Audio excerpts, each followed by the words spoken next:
मैं अपने भाषण को आगे चलाऊं उसके पहले ये बिटिया को चित्र बना के लाई है। ये कब से खड़ी है। उधर कोई वरिष्ठ सज्जन भी मेरी मां का चित्र बना करके लाए हैं।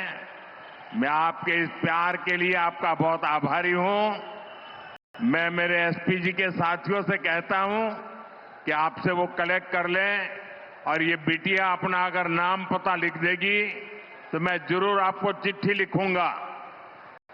நான் என் உரையை மேலும் தொடர்வதற்கு முன்பாக நெடுநேரமாக அங்கே ஒரு சிறுமி, ஒரு குழந்தை என்னுடைய அம்மாவின் படம் என்று நினைக்கிறேன், அதை கையிலே ஏந்தி கொண்டு எனக்கு தர வேண்டும் என்று துடித்துக் கொண்டிருக்கிறது.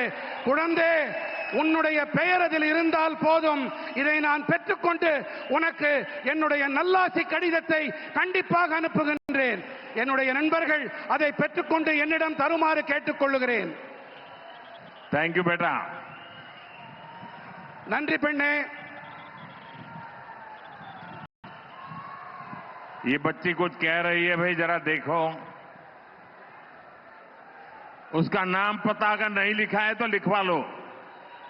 அந்த குழந்தையின் பெயர் முகவரியை தயவு செய்து அதிலே குறித்துக் கொடுங்கள். इतने प्यार से, इतने उत्साह से आई है बेटी। थैंक यू बेटा, थैंक यू।